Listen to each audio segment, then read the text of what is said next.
வடமாகாணத்தில் கடமையாற்றும் கிழக்கு மாகாணத்தைச் சேர்ந்த அரசு உத்தியோகத்தர்கள் இன்று திருகோணமலையில் கவனஈர்ப்பு போராட்டத்தை முன்னெடுத்துள்ளனர். கிழக்கு மாகாண முதலமைச்சர் செயலகத்துக்கு முன்பாக இன்று முற்பகல் கவனஈர்ப்பு போராட்டத்தில் ஈடுபட்டவர்கள் பின்னர் மாகாண கல்வி அமைச்சுக்கு முன்பாகவும் ஒன்று கூடினர். வடக்கு கிழக்கு மாகாணங்கள் பிரிக்கப்பட்ட நாள் முதல் பல வருடங்களாக பல்வேறு சிரமங்களுக்கு மத்தியிலேயே வடமாகாணத்தில் கடமையாற்றி வருவதாகவும் கவனஈர்ப்பு போராட்டத்தில் ஈடுபட்ட அரசு உத்தியோகத்தர்கள் கூறினர். கவனஈர்ப்பு போராட்டத்தில் ஈடுபட்டவர்கள் கிழக்கு மாகாண கல்வி அமைச்சர் சி தண்டாயுதபாணியை இன்று முற்பகல் சந்தித்து கலந்துரையாடியதாக நமது பிராந்திய செய்தியாளர் தெரிவித்தார்.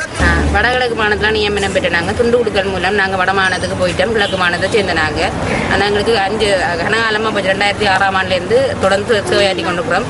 எங்களுக்கு இங்கே கிழக்கு மாநிலம் எங்களுக்கு சொந்த இடமானது கிழக்கு மாநிலத்துக்கு எங்களுக்கு இடமானத்தை பெற்று திரும்பாது உயரதியாளர் என்ற கவனத்துக்கும் குறிப்பாக முதலமைச்சர் ஆளுநர் எல்லா கவனத்துக்கும் நாங்கள் இதை கொண்டு வரோம். கிழக்கு மாகாணத்தில் பிறப்பிடமாகவும் வாழ்விடமாக கொண்டு நாங்கள் தொடர்ச்சியாக கிழக்கு மாகாண சபைக்கு கடமையாற்றுவதற்கு பல கோரிக்கைகள் வைக்கப்பட்ட பொழுதும் கிழக்கு மாகாணம் எங்களை உள்வாங்காத காரணத்தினால் வடமாகாணம் எங்களை விடுவிப்பதாக உறுதிமொழி தந்தும் இவர்கள் தொடர்ச்சியாக எங்களை உள்வாங்காமல் புறக்கணித்துக் கொண்டு வருகிறார்கள்.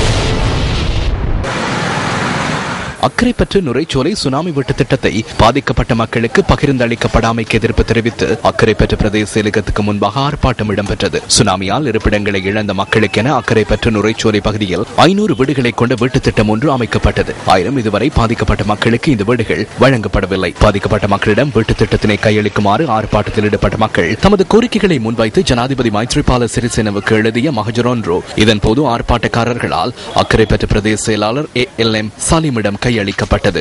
இந்த கூட்டத்தார இருக்கிறதுக்கு இவ்வளவு தயங்குறாங்க. நாங்களும் எத்தனை நேரம் ஆர்ப்பாட்டம் செஞ்சு எங்களால முடியாது.